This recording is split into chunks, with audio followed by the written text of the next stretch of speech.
Halo, apa kabar Anda pemirsa? Senang sekali saya Cynthia Rompas kembali menemani Anda dalam program Melek Hukum. Tak lupa dan juga tak bosan kami terus mengingatkan Anda untuk tetap mematuhi protokol kesehatan. Nah, bicara soal Melek Hukum, kali ini juga harus ada yang kita soroti nih. Kalau kita melihat kekerasan seksual ini sepertinya layaknya momok yang belum juga teratasi. Bahkan di tengah pandemi COVID-19, kasus kekerasan seksual pada anak, pada perempuan, dan juga bahkan pada laki-laki ini jumlahnya atau angkanya terus meningkat. Payung hukumnya sebenarnya sudah ada di Undang-Undang Perlindungan Anak mengatur soal ini. Ada juga Undang-Undang Penghapusan Kekerasan dalam Rumah Tangga. Ada juga Undang-Undang tentang Perdagangan Orang. Tapi belum ada undang-undang yang mengatur secara lengkap, secara menyeluruh, dan secara khusus tentang penghapusan kekerasan seksual. Nah, kita akan bahas mengenai rancangan penghapusan kekerasan seksual. Dari tahun ke tahun terus dibahas, dari tahun ke tahun terus diusulkan, tapi hingga kini belum juga ditetapkan sebagai undang-undang. Untuk membahasnya, kita sudah bergabung bersama narasumber kita pada sore hari ini. Sudah ada pakar hukum pidana, Profesor Edy Hiarie. Halo Prof. Edy, apa kabar? Baik, Mbak Cynthia Sehat Rompas, selalu ya Prof. sehat. Edy. Alhamdulillah, siap. Siap, sehat selalu. Dan juga sudah ada Ketua Komnas Perempuan, Mbak Andi Yentriani. Apa kabar Mbak Andi? Baik, selamat sore, salam Nusantara untuk semua. Salam Nusantara, sehat selalu ya Mbak Andi? Iya, terima kasih sudah bergabung sebelumnya. Ini yang mau saya bahas. Mungkin saya akan ke Prof. Edy terlebih dahulu. Prof. Edy, kalau bicara soal kekerasan seksual, sebenarnya definisi kekerasan seksual itu seperti apa sih Prof. Edy dan cakupannya sejauh mana? Ya, kalau kita bicara mengenai definisi dari kekerasan seksual itu, yang jelas kalau secara hukum belum ada yang definitif ya. Karena apa? Karena ini semua masih dalam konteks rancangan undang-undang. Tetapi yang harus dipahami bahwa kekerasan itu tidak hanya kekerasan fisik, bisa juga kekerasan psikis termasuk kekerasan verbal yang mana yang selalu menjadi objek di sini adalah perempuan atau anak. Dan mengapa ini betul-betul menjadi perhatian serius? Karena apa?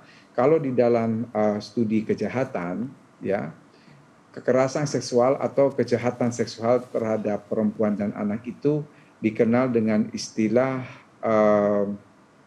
graviora delicta. Graviora delicta itu adalah kejahatan paling serius. Mengapa dianggap serius? Karena perempuan dan anak, mereka ini seharusnya dilindungi, tetapi mereka justru sangat rentan mendapat perlakuan kekerasan seksual. Oleh karena itu, memang wacana mengenai rancangan undang-undang kekerasan seksual, penghapusan kekerasan seksual yang sudah dimulai dari tahun 2018, 2019 sampai saat sekarang ini tetap mengemuka dan kalau saya tidak salah, ini sudah masuk dalam Prolegnas 2021. Jadi diharapkan itu bisa disahkan pada tahun ini, Mbak Cynthia. Iya, iya. Prof. Edy, sekarang ini, saat ini, tentang kekerasan seksual sendiri diatur dalam undang-undang yang terpisah-pisah seperti itu ya Prof. Boleh tahu mungkin ada undang-undang apa saja yang mengatur soal kekerasan Ya, seksual? sebetulnya tadi kan sudah disampaikan oleh Mbak Cynthia sendiri. Ada Undang-Undang Perlindungan Anak. Perlindungan anak ini kan berarti memang dia emphasize-nya penekanannya pada anak, Betul. tapi juga ada undang-undang kekerasan dalam rumah tangga. Kalau kekerasan dalam rumah tangga ini lebih umum lagi. Artinya apa? Yang menjadi korban itu bisa istri, bisa suami, bisa anak atau Anak. orang yang berada di dalam rumah dalam satu rumah itu juga bisa. Ya. Lalu kemudian tadi juga sudah disebut dengan istilah undang-undang perdagangan orang ya, tetapi itu memang perdagangan orang dengan tujuan untuk eksploitasi seksual. Artinya apa? Ini masih tersebar di dalam beberapa undang-undang dan dia belum komprehensif. Betul, artinya belum ada satu undang-undang yang memang mengatur mengenai penghapusan kekerasan seksual. Saya akan ke Mbak Andi. Mbak Andi, Komnas Perempuan ini kan juga sempat menyebut darurat kekerasan seksual. Dari catatan Komnas Perempuan, sudah berapa banyak terkait dengan kasus kekerasan seksual, Mbak Andi? Terima kasih Mbak Cynthia. Memang pada saat kita memeriksa ulang ya data tentang kekerasan seksual ini kembali pada tahun 2010. Jadi sudah satu dekade yang lalu kita melihat bahwa sekitar pada tahun itu saja setiap 2 jam itu sekurangnya ada 3 perempuan di Indonesia yang menjadi korban kekerasan seksual. Nah di tahun 2020 ini Komnas Perempuan pengaduan yang masuk ke kami itu naik hampir 60% dan peningkatan kekerasan seksualnya cukup signifikan. Jadi untuk kekerasan seksual yang terjadi di ranah personal yang artinya pelaku dengan korban ini memiliki hubungan perkawinan, hubungan darah ataupun tinggal di satu atap, ini naik 6%, sementara untuk korban kekerasan seksual di ranah publik, jadi di luar itu semuanya, itu naik 10%. Jumlahnya ini melampaui sebetulnya ekspektasi kita ya, karena kan kita berpikir bahwa pada masa pandemi sebagian besar orang kan interaksinya berkurang. Mbak Andi, kalau kita lihat sekarang kan rancangan undang-undang penghapusan kekerasan seksual masuk kembali ke prolegnas dan diharapkan memang bisa diundangkan tahun ini juga, tahun 2021. Tapi ini kan bukan yang pertama kalinya loh masuk prolegnas. Mungkin dari Komnas Perempuan seperti apa melihatnya dan juga menilainya kali ini? Memang rancangan undang-undang penghapusan kekerasan seksual ini sudah ditetapkan masuk ke dalam prolegnas 2020-2024. Tetapi kita kehilangan kesempatan pembahasannya pada tahun 2020. Sementara untuk tahun 2021 juga belum ada penetapan untuk prolegnas prioritas pembahasan di 2021, sekalipun sudah ada kesepakatan antara Balek dan pemerintah eksekutif kali ini untuk melakukan pembahasan rancangan undang-undang penghapusan kekerasan seksual di tahun 2021. Ini sudah mendekati akhir Maret ya, dan kita belum lagi mendapatkan kepastian apakah sudah akan dibahas atau tidak. Jadi tentunya kami sangat berharap bahwa melalui kesempatan ini juga ada percepatan di tingkat legislatifnya untuk memastikan pembahasan ini bisa kita lakukan secara resmi ya di proses legislasi nasional. Ya. Prof Edi, ini kan kalau kita melihat rancangan undang-undang penghapusan kekerasan seksual artinya tidak hanya untuk kekerasan seksual terhadap perempuan, tapi juga mencakup terhadap anak, bahkan terhadap laki-laki juga. Ini kan artinya akan lebih luas konteksnya. Ada 6 poin yang kabarnya turut menjadi sorotan. Ini mungkin masyarakat luas ingin tahu juga, kira-kira 6 poin ini membahas apa sih, Prof? Ya, jadi saya mau koreksi Mbak Andi dulu ya. Silakan, Prof. Jadi begini Mbak, pada tanggal 9 Maret 2021 itu sudah ada kesepakatan dengan Balek DPR, ada daftar program legislasi nasional rancangan undang-undang prioritas tahun 2021. Nomor urut ke-16 itu adalah rancangan undang-undang tentang penghapusan kekerasan seksual. Udah ada Mbak. Okay. Jadi disetujui pada tanggal 9 Maret. Jadi baru 8 hari yang lalu. Nah, itu disetujui dari Balek dan memasukkan rancangan undang-undang penghapusan kekerasan seksual itu menjadi prioritas tahun 2021. Jadi kalau sudah dengan demikian saya yakin pasti akan dibahas. Itu yang pertama. Yang kedua ingin saya katakan bahwa 1 bulan yang lalu ini diinisiasi oleh kantor kepala staf kepresidenan yang mengundang kami dari Kementerian Hukum dan HAM, kemudian Kementerian P3A ya, Pemberdayaan Perempuan dan Perlindungan Anak, dan juga dari Kejaksaan Agung, Kepolisian Republik Indonesia, yang akan membentuk suatu satgas terkait atau satu gugus tugas yang berkaitan dengan percepatan rancangan undang-undang penghapusan kekerasan seksual. Jadi memang ini sedang dibahas ya. Jadi Ya. tim itu dibentuk, kemudian kita akan membahas, sudah barang tentu kita berharap pada tahun 2021 ini bisa disahkan. Demikian Mbak Cynthia. Iya, kalau untuk 6 poinnya, Prof, yang menjadi sorotan mungkin masyarakat luas juga banyak yang belum tahu nih, Prof.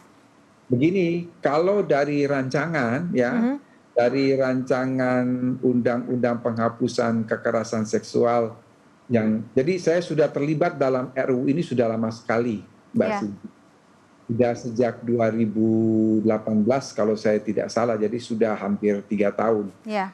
Pada tahun 2019 itu ada 9 tindak pidana kekerasan seksual.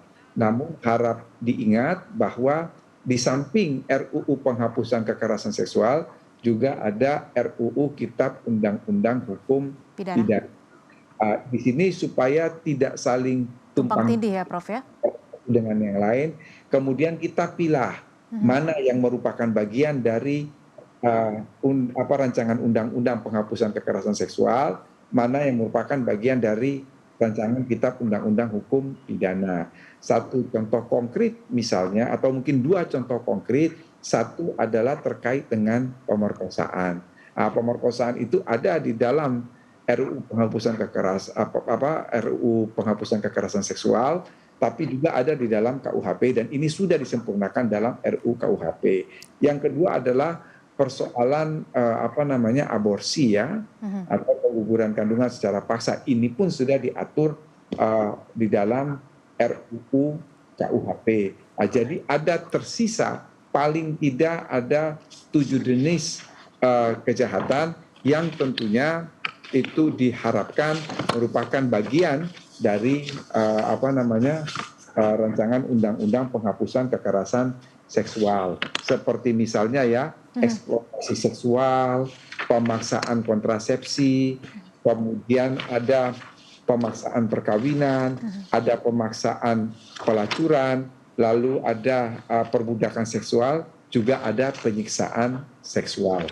Jadi ini merupakan materi-materi yang diatur dalam RUU PKS, tetapi sebetulnya tidak hanya persoalan tindak pidana kemudian disertai dengan ancaman pidana, tetapi hal yang sama pentingnya di dalam RUU PKS itu sendiri, satu, kita berbicara persoalan rehabilitasi, termasuk juga pendampingan terhadap korban, bagaimana pendampingan secara psikologis dan lain sebagainya. Jadi ada aspek-aspek lain yang harus diperhatikan di dalam RUU penghapusan kekerasan seksual, di samping perumusan memformulasikan tindak pidana itu sendiri. Oke, baik, artinya memang sedang diupayakan agar RUU penghapusan kekerasan seksual ini bisa lengkap dan bisa melindungi masyarakat Indonesia. Tapi se-urgent apa RUU PKS ini agar diharap segera diundangkan? Kita akan ketemu lagi di Melek Hukum. Tetap bersama kami.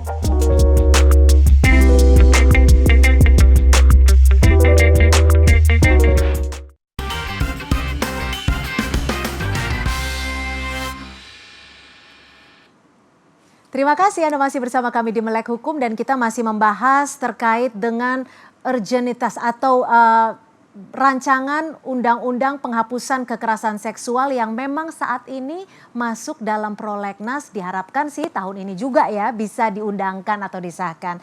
Nah, kalau tadi Prof Edi sudah membahas bahwa nantinya nih RUU PKS ini akan juga membahas mengenai rehabilitasi korban dan juga bagaimana korban ini bisa dipulihkan. Mungkin dari Mbak Andi, apa sebenarnya yang diharapkan dari Komnas Perempuan terkait dengan rehabilitasi, jaminan pemulihan, dan juga perlindungan terhadap korban, Mbak Andi? Baik, sebetulnya sebelum menjawab itu yang disampaikan oleh Pak Prof Edi di awal adalah penegasan dari apa yang saya sampaikan ya. Jadi kami tahu persis bahwa tanggal 9 sudah ada kesepakatan antara Balik dengan eksekutif, tetapi memang belum ada penetapan pengesahan paripurnanya Karena itu pembahasan secara resmi itu masih belum bisa terlaksana. Sementara kita memang terus-menerus mengupayakan agar ada pembahasan lebih lanjut gitu. Karena kami juga menyimak berbagai masukan-masukan yang diberikan pada periode yang sebelumnya. Nah, ada memang beberapa hal yang sebetulnya sangat signifikan di dalam di dalam rancangan undang-undang penghapusan kekerasan seksual yang menyebabkan rancangan undang-undang ini sangat urgent. Yang pertama adalah tentang upaya untuk melakukan pencegahan kekerasan seksual itu sendiri yang selama ini tidak ada perintah penegasannya dan dia menjadi tidak efektif karena berbagai ruang untuk pencegahan itu sifatnya ad hoc dan parsial. Yang kedua tentunya seperti yang disampaikan oleh Prof. Edi tadi di awal bahwa memang sudah ada beberapa undang-undang tetapi pengaturannya itu sangat terbatas, definisi yang diatur juga sangat terbatas sehingga tidak bisa mencakup pengalaman-pengalaman perempuan, bahkan ada yang tumpang tindih sehingga justru menciptakan jurang hukum dalam perlindungan. Yang lainnya adalah kebutuhan untuk melakukan terobosan di hukum acara pidananya, karena selama ini kita tahu bahwa hukum acara pidana untuk kekerasan seksual lebih banyak membebani perempuan korban kekerasan seksual sehingga mereka kesulitan untuk mendapatkan akses keadilan. Pemidanaan tentunya juga sudah mulai berkembang banyak ya. Saya dari tahun 2010 seperti tadi disampaikan bersama-sama dengan rekan-rekan di seluruh Indonesia mengupayakan pendokumentasian kasus yang kemudian menjadi dasar pembentukan naskah akademis. Juga mengenali pengembangan pemikiran hukum terkait dengan pemidanaan yang kita upayakan, dia juga tercermin di dalam sekurang-kurangnya masukan dari masyarakat sipil dan Komnas Perempuan mengenai rancangan Undang-Undang Penghapusan Kekerasan Seksual. Yeah. Juga tentang pengawasan dan pemantauan. Selain aspek pemulihan korban yang memang saat ini juga lebih banyak dibebankan kepada perempuan korban kekerasan. Nah, harapan kami tentunya melalui rancangan undang-undang ini ke-6 aspek tadi yang mulai dari pencegahan, pemulihan korban, cakupan definisi, terobosan hukuman acara, perkembangan pemikiran tentang pemidanaan, serta tentang pemantauan dan pengawasan ini menjadi sebuah proses kita melakukan penanganan yang sifatnya lebih komprehensif yang membuat daya tanggap negara pada persoalan kekerasan seksual menjadi lebih optimal. Oke, langsung saja Prof. Edi ditanggapi. Ya benar, jadi saya kira kalau ditanya soal mengapa undang-undang penghapusan kekerasan seksual ini dikatakan urgent, kalau saya mencatat ada 6 hal ya. Mengapa sehingga RUU ini urgen dan mungkin sebagian tadi sudah disampaikan oleh Mbak Andi. Yang pertama, memang kita memerlukan undang-undang ini secara komprehensif dan diatur secara rinci. Mengapa demikian? Yang pertama, ini modus operandi dari kekerasan seksual yang berkembang sehingga celah hukum selalu dicari oleh para pelaku. Yang kedua, korban kekerasan seksual kebanyakan adalah perempuan dan anak-anak yang harus dilindungi. Yang ketiga, masih dalam konteks korban kekerasan seksual, faktor ekonomi, pendidikan, dan strata sosial masih mendominasi para korban. Sehingga ini memang perlu diatur detail. Yang keempat, sedapat mungkin jangan sampai pelaku kejahatan ini dia lolos dari jeratan hukum. Kendati pun penghukuman itu bukanlah satu-satunya tujuan dari pengaturan ini. Yang kelima, pengaturan dalam KUHP yang existing ini kan dia sangat terbatas dan sudah tidak sesuai lagi dengan perkembangan zaman. Dan yang terakhir tadi sudah disinggung oleh Mbak Andi yang keenam, agar lebih komprehensif dalam menanggulangi kekerasan seksual berdasarkan hasil penelitian panjang yang telah dilakukan terhadap para korban kekerasan seksual. Termasuk tadi di dalam konteks rehabilitasi ada juga adalah perlu pemulihan, dan pemulihan ini memang nampaknya tidak adil. Kalau kita hanya menyerahkan kepada korban, di sini perlu intervensi negara. Di sini harus dibantu pendampingan secara psikologis, bagaimana untuk mengobati traumatik dari si korban, bagaimana dibimbing sedemikian rupa supaya korban ini tidak merasa kehilangan masa depan, korban ini tidak depresi berkelanjutan dan lain sebagainya. Jadi sekali lagi penghukuman bukanlah satu-satunya tujuan dari undang-undang ini, tetapi dengan berdasarkan konteks atau konsep restoratif justice, pemulihan keadilan. Pemulihan keadilan ini tentunya ada pada korban. Demikian Mbak Cynthia. Oke, Prof Edi kan juga tadi sudah menyampaikan bahwa sudah ikut mengamati dan ikut campur tangan sejak tahun 2018. Bahkan rancangan undang-undang penghapusan kekerasan seksual ini juga memang sudah diusulkan oleh Komnas Perempuan sejak tahun 2012.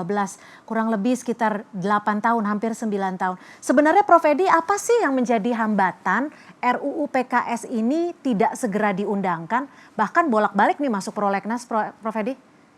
Gini, memang pada tahun 2019 itu ini sangat intensif dibahas ya, bersamaan dengan RUU Kitab Undang-Undang Hukum Pidana.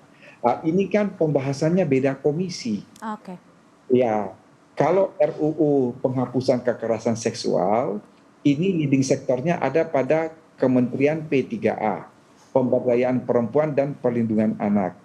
Itu mitranya ada pada teman-teman di Komisi 8 DPR. Sementara RUU KUHP ini leading sektornya ada pada Kementerian Hukum dan Asasi Manusia, mitra kerjanya adalah Komisi 3. Memang pada waktu itu ada usulan dari teman-teman di Komisi 8 yang membahas RUU PKS ini, penghapusan kekerasan seksual, untuk kita ini dulu sinkronisasi dan harmonisasi dengan RUU KUHP untuk mencegah jangan sampai ada redundan, jangan sampai ada tumpang tindih antara satu dengan yang lain. Di sisi lain, kita tahu persis waktu itu ada situasi karena satu dan lain hal, kebetulan RUU KUHP ini kemudian dipending pengesahannya. Dan untungnya kita ada perubahan undang-undang tentang peraturan perundang-undangan, jadi bisa carry over ya, jadi tidak lagi membahas dari nol, tetapi kemudian kita hanya tinggal membahas ada 1-2 isu yang mungkin masih menjadi pending matters untuk RUU KUHP. Ya. Demikian juga dengan RUU PKS, memang pada waktu itu lebih advance RUU KUHP bila dibandingkan dengan RUU PKS. Lalu terhenti, kemudian kita tahu persis bahwa pada tahun 2020 itu kita mencurahkan seluruh tenaga, pikiran itu pada penanggulangan COVID-19. Ya. Kemudian pada 2021 kita diingatkan kembali bahwa ada suatu tunggakan yang sebetulnya sangat dibutuhkan oleh bangsa dan negara. Ya, prioritas ya. Maka dari itu masuk skala prioritas saat ini.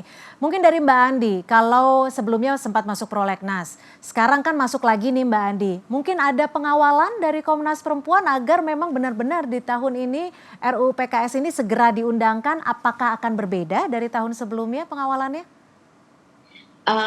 Kalau di Komnas Perempuan kami sebenarnya pengawalannya udah waskat ya, jadi pengawasan lekat sekali gitu.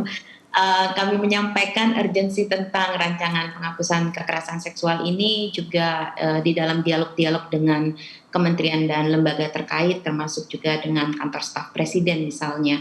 Dan kami menyambut baik upaya untuk membangun satgas di tingkat eksekutif untuk melakukan pengawalan pembahasan ini.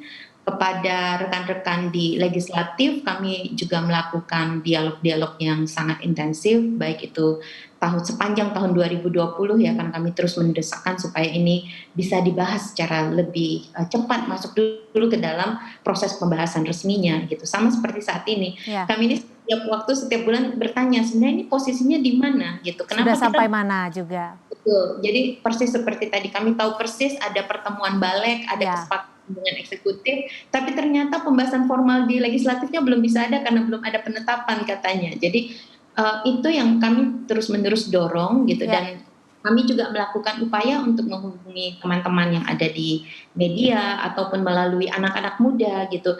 Karena di saat yang bersamaan juga ada masih dari carry over ya, sementara RUU-nya sendiri nggak carry over, tapi tentangan pada RUU penghapusan kekerasan seksual ini banyak juga yang carry over. Jadi hoax-hoax, siar kebencian tentang rancangan undang-undang pada masa lalu itu terus-menerus juga tetap digunakan di dalam kampanye melawan rancangan undang-undang penghapusan kekerasan seksual. Nah, karena itu Komnas Perempuan juga banyak melakukan dialog-dialog dengan masyarakat sipil dan juga kawan-kawan anak muda untuk bisa melihat urgensi ini secara bersama-sama.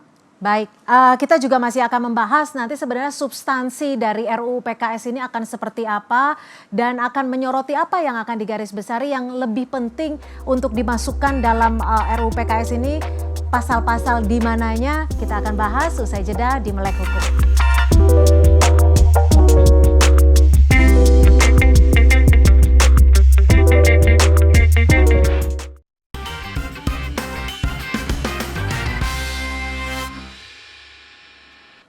Terima kasih Anda masih bersama kami di Melek Hukum. Tadi kan sudah dibahas tuh panjang lebar terkait dengan rancangan undang-undang penghapusan kekerasan seksual. Mudah-mudahan tahun ini bisa diundangkan karena memang Komnas Perempuan juga menyatakan bahwa ini situasinya sebenarnya sudah mendesak.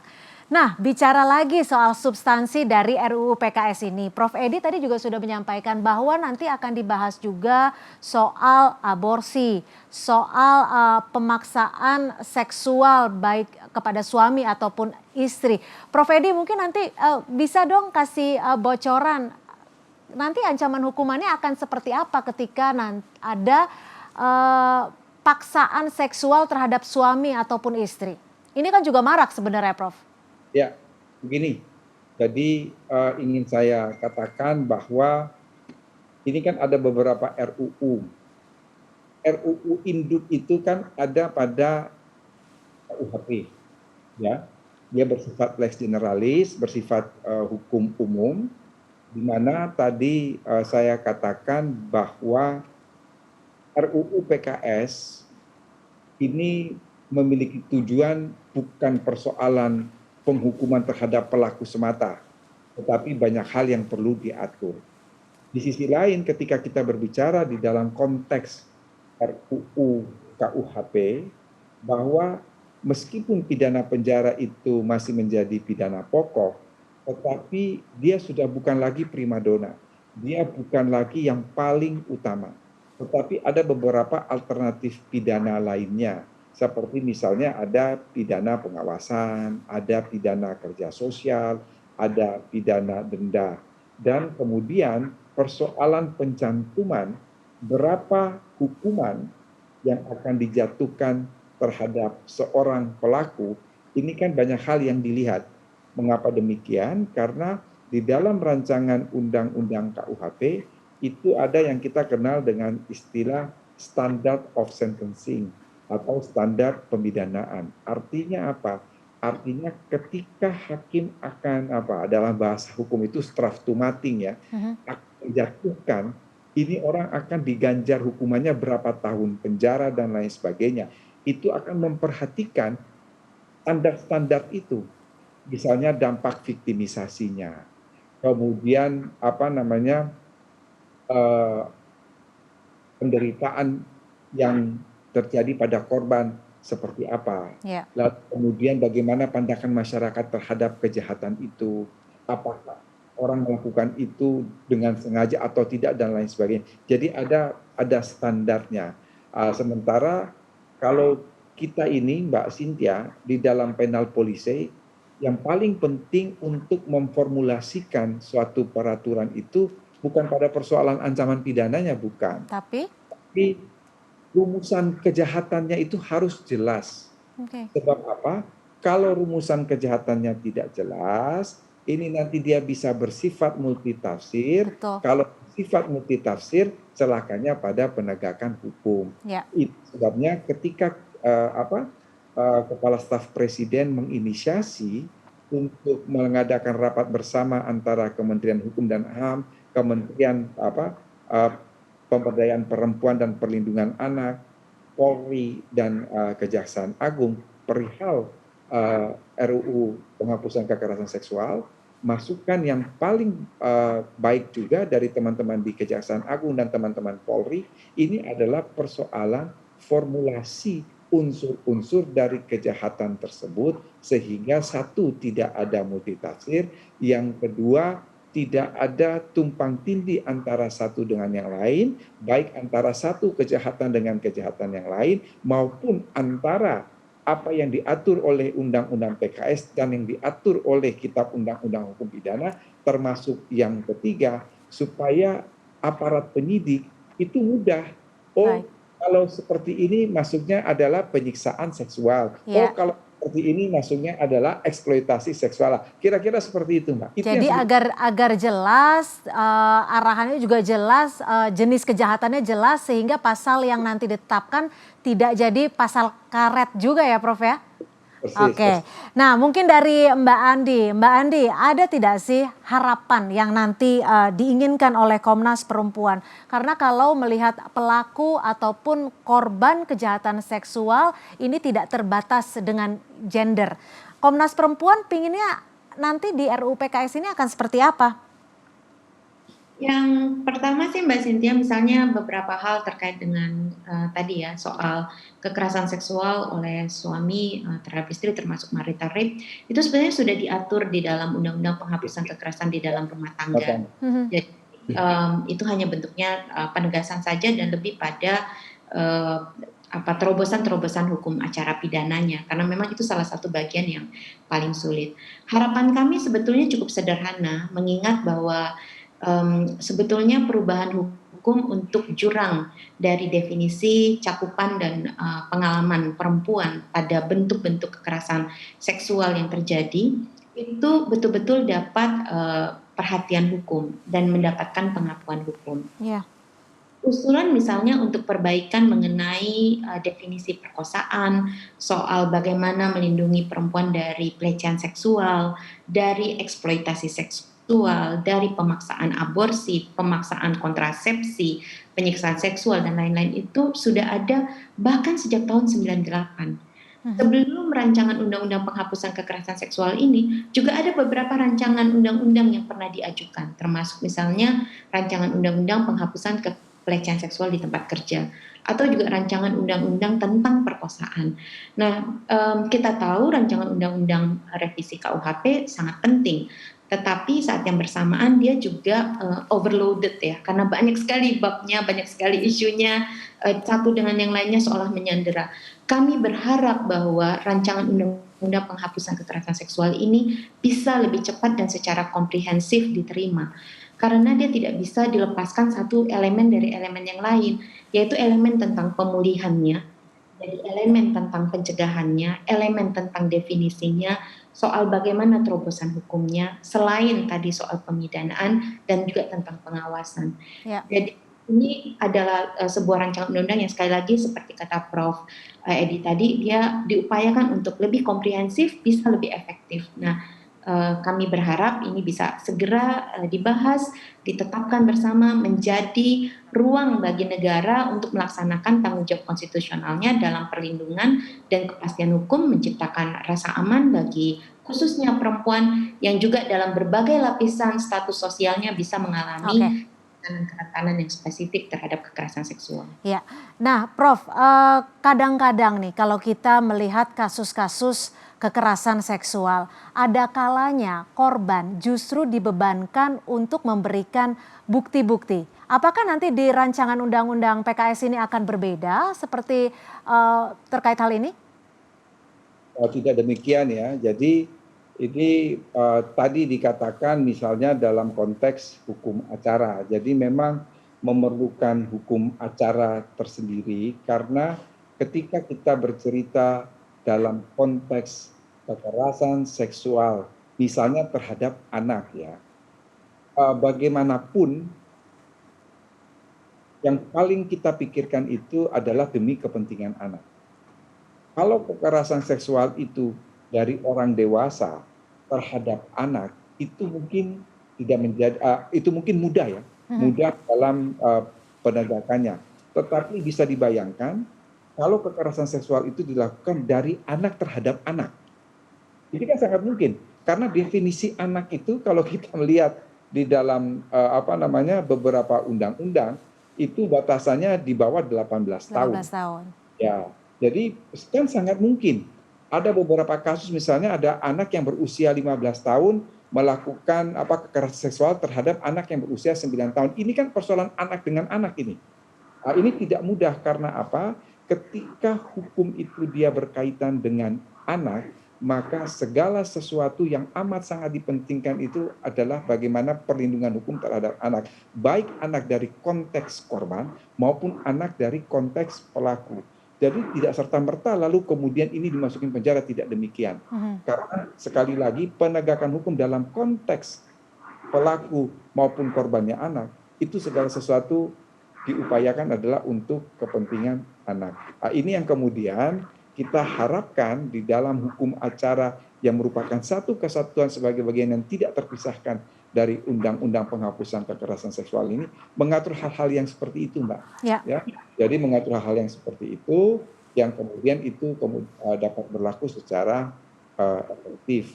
Jadi misalnya juga sekarang di Polda-Polda itu sudah ada misalnya ya unit perlindungan anak dan perempuan, itu sudah ada juga dan memiliki teknik investigasi tersendiri, Mbak Cynthia. Baik, terima kasih Prof. Edi. Kita juga masih akan membahasnya di segmen selanjutnya di Melek Hukum karena pada sejatinya undang-undang adalah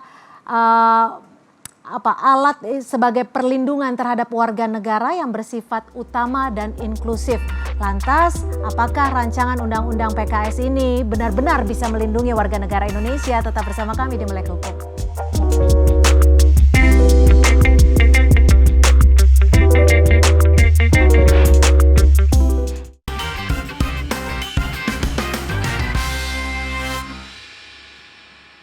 Terima kasih Anda masih bersama kami di Melek Hukum. Bicara soal hukum, bicara soal undang-undang. Karena pada dasarnya undang-undang sejatinya adalah dasar untuk melindungi warga negara. Dan ini bersifat inklusif dan utama. Sejatinya melindungi warga negara. Ini saya garis bawahi lagi. Prof. Edi, apakah nanti RUU PKS ini benar-benar bisa melindungi warga negara di setiap lapisan masyarakat? Tidak hanya perempuan, anak-anak, pria, karena kalau kita bicara kasus kejahatan seksual ini udah menimpa anak-anak, perempuan juga laki-laki. Ya, kalau dikatakan bahwa apapun undang-undang yang diciptakan oleh pemerintah, oleh negara, oleh DPR dan pemerintah, itu pasti ujungnya bertujuan adalah untuk menciptakan kesejahteraan, untuk menciptakan ketertiban masyarakat. Dan di dalam konteks ketertiban masyarakat itu pasti ada aspek perlindungan di dalamnya. Ketika kita berbicara mengenai RUU penghapusan kekerasan seksual, maka meskipun itu perlindungan hukum secara menyeluruh, tetapi baik yang dikatakan oleh Mbak Andi tadi maupun saya dari awal mengatakan bahwa memang ini lebih ditujukan terhadap perempuan dan anak. Karena apa? Karena satu, mereka sangat rentan terhadap pelakuan kekerasan itu. Yang kedua, yang sekarang tadi sudah diungkapkan juga oleh Mbak Andi bahwa laporan ke Komnas Perempuan, Komisi Nasional Perlindungan Anak dan lain sebagainya itu sebetulnya ribuan kasus. Tetapi kemudian yang bisa dijadikan penyataan perkara atau total enforce begitu ya, itu tidak banyak. Mengapa tidak banyak, Mbak Cynthia? Ini paling tidak ada 3 faktor ya. Yang pertama itu adalah blaming the victim yang berdasarkan gender stereotyping itu ya. Yang kedua masih temukan korban-korban kekerasan seksual yang sulit memproses kasusnya karena pandangan victim participation. Ini yang harus kita hilangkan ya, sehingga diarahkan untuk tidak meneruskan perkaranya ke pengadilan. Dan yang ketiga, kondisi korban yang sangat rentan untuk dijadikan tersangka. Mungkin Mbak Cynthia, Mbak Andi masih mengingat, kita masih ingat bersama kasus Baik Nuril ya. Dia kemudian yang berusaha untuk mengungkapkan kasus, tetapi kemudian menjadi terpidana pada undang-undang ITE. Dan alhamdulillah waktu itu pemerintah setelah mendengar persetujuan dari Dewan Perwakilan Rakyat, kemudian memberikan amnesti. Inilah yang kita harapkan di dalam konteks undang-undang penghapusan kekerasan seksual ini, kasus seperti Baik Nuril ini tidak boleh lagi terjadi. Jadi ada perlindungan secara menyeluruh sehingga tidak ada keraguan, tidak ada ketakutan dari korban, baik perempuan maupun anak. Kalau anak sudah pasti akan dilindungi oleh orang tuanya, diwakilkan oleh orang tuanya ya, untuk melaporkan kepada pihak yang berwajib. Di sisi Oke. lain, ketika ada laporan seperti itu, kalau sudah ada rambu-rambu yang jelas, saya yakin aparat penegak hukum pun akan bertindak tegas. Demikian Mbak Cynthia. Ya, Prof. Edi dan Mbak Andi, ini karena sudah berlarut-larut sejak tahun 2012 diusulkan, bahkan 2019 masuk prolegnas, semacam pedagang deh nih Prof. Supaya jadi gimana sih caranya supaya undang-undang ini jadi aja gitu? Apakah karena kita tahu sebenarnya kalau kita bicara kekerasan seksual ini kan butuh kolaborasi yang menyeluruh. Apakah memang perlu duduk bareng dulu nih antara berbagai pihak, instansi yang terkait supaya ada kesatuan visi dan misi dan konsep supaya rancangan undang-undang penghapusan kekerasan seksual ini benar-benar bisa ditetapkan sebagai undang-undang? Mbak Andi mungkin. Tentunya upaya untuk duduk bersama itu selalu penting ya. Dan pada saat ini sebetulnya yang juga lebih penting adalah memastikan dia pada saat duduk itu juga pembahasan yang sifatnya formal di dalam proses legislasi. Karena kalau semua forum adalah forum pinggiran, sementara betul-betul forum formalnya tidak terjadi, itu kan berarti proses legislasinya juga akan terhambat. Nah, kami tentunya sangat berharap ini kerja yang lebih erat dengan pihak pemerintah dan legislatif supaya forum resmi ini bisa berlanjut gitu. Iya, jadi harapannya forum atau duduk bareng ini menyamakan konsep visual tujuannya ini juga harus formal ya agar tercatat dan bisa diresmikan gitu ya Mbak Andi. Iya, bisa masuk dalam proses legislasi. Tentunya kalau di Komnas Perempuan sih kami menyambut baik ya semua misalnya diskusi kita, perbedaan pandang, karena itu akan mengkayakan. Tapi kita juga perlu memastikan bahwa visi kita itu satu, yaitu untuk membuat tanggung jawab negara pada perlindungan korban itu menjadi lebih optimal dan upaya untuk melakukan pencegahan segala bentuk kekerasan terhadap perempuan juga lebih efektif gitu. Nah, hal-hal lain yang belum bisa kita sepakati misalnya terkait dengan bentuk-bentuk kejahatan seksual ataupun yang lain yang sebetulnya norma yang berbeda dengan apa yang mau diatur di dalam rancangan undang-undang penghapusan kekerasan seksual, menurut saya jangan dijadikan sandera atas rancangan undang-undang ini. Begitu juga misalnya tadi tentang materi yang ada di dalam RUU-KUHP gitu ya, sementara kita tahu RUU-KUHP itu prosesnya panjang Betul. sekali, bisa jadi juga melewati proses legislasi 2024. Nah, kami juga sangat berharap ini tidak menjadi kayak tarik ulur yang justru akan meninggalkan korban.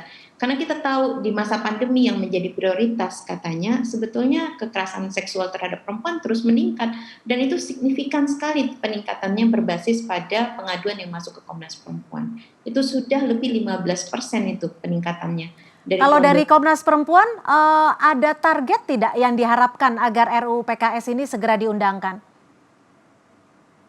Kalau target kami tentunya dari tahun 2000 prolegnas yang lalu kami berharap dia sudah selesai ya. Jadi tentunya kami tidak berharap ini akan lebih panjang daripada masa legislasi 2020-2024. Prof. Edi mungkin ada target yang bisa disamakan nih supaya kita bisa sama-sama satu konsep. Makanya sebetulnya sebelum kita pemerintah membahas dengan DPR, yang paling penting itu adalah bagaimana RUU ini bisa diselesaikan di internal pemerintah. Ya. Artinya kami kan tadi saya katakan kantor staf kepresidenan telah menginisiasi pembentukan gugus tugas terkait RUU PKS ini. Di dalam itu ada Kementerian Hukum dan HAM, ada Kejaksaan Agung, ada Kepolisian Republik Indonesia, ada Kementerian Pemberdayaan Perempuan dan Perlindungan Anak, juga Komnas Perempuan. Ini harus satu kata dulu mengenai ya tadi tidak hanya persoalan formulasi kejahatannya, tetapi bagaimana pencegahannya, bagaimana pemulihannya, bagaimana rehabilitasi. Kalau kita ini sudah satu kata, baru kemudian kita duduk membahasnya dengan legislatif, dengan teman-teman di DPR. Kalau kita sendiri belum satu kata, ini nanti repot kalau kita bawa ke DPR. Tetapi saya optimis karena apa? Kita mempunyai tujuan semua yang sama ya. Tujuan yang baik untuk sesegera mungkin ini bisa diejawantahkan menjadi undang-undang pada tahun 2021 sehingga substansi itu terus akan kita bahas. Dan ada masukan waktu itu dari teman-teman kepolisian dan teman-teman Kejaksaan Agung untuk betul-betul unsur itu harus dicantumkan secara rinci sehingga mempermudah aparat penegak hukum untuk membuktikan. Itu yang pertama. Dan yang kedua, yaitu tadi, jangan sampai tumpang tindih dengan RKUHP. Kalau kita mengikuti undang-undang tentang peraturan perundang-undangan, sebetulnya KUHP itu tinggal selangkah lagi. Karena tahap 1 sudah dilalui, tinggal tahap 2. Tahap 2 itu adalah tahap paripurna. Jadi kalau kita pakai term carry over, seharusnya itu tinggal diketok. Oke, berarti ada angin segar lah ya untuk RUU PKS ini ya Prof. Edi? Harus optimis. Baik, terima kasih Prof. Edi dan juga Mbak Andi. Mudah-mudahan ada satu kata, ada satu visi, ada juga harapan ini agar RUU PKS tidak lagi menjadi alot, tapi rancangan undang-undang penghapusan kekerasan seksual benar-benar masuk ke target tahun ini bisa diundangkan. Karena ini adalah masalah yang memang dari tahun menahun angkanya terus meningkat kalau kita dengarkan tadi dari catatan Komnas Perempuan. Sekali lagi, mudah-mudahan ya Prof. Edi, karena KSP juga sudah membentuk Satgas, Komnas Perempuan juga akan terus memantau dan mengawal dari Prolegnas di tahun 2021 ini. Sekali lagi terima kasih Ketua Komnas Perempuan Mbak Andi Yantriani dan juga Prof. Edi Hiarie, pakar hukum pidana sudah bergabung bersama kami di Melek Hukum. Terima kasih pemirsa, mudah-mudahan Melek Hukum ini bermanfaat agar masyarakat lebih awas dengan permasalahan hukum yang terjadi di Indonesia. Akhir kata saya Cynthia Rompas pamit undur diri. Terima kasih telah bersama kami dan jangan lupa untuk tetap mematuhi protokol kesehatan. Sampai jumpa.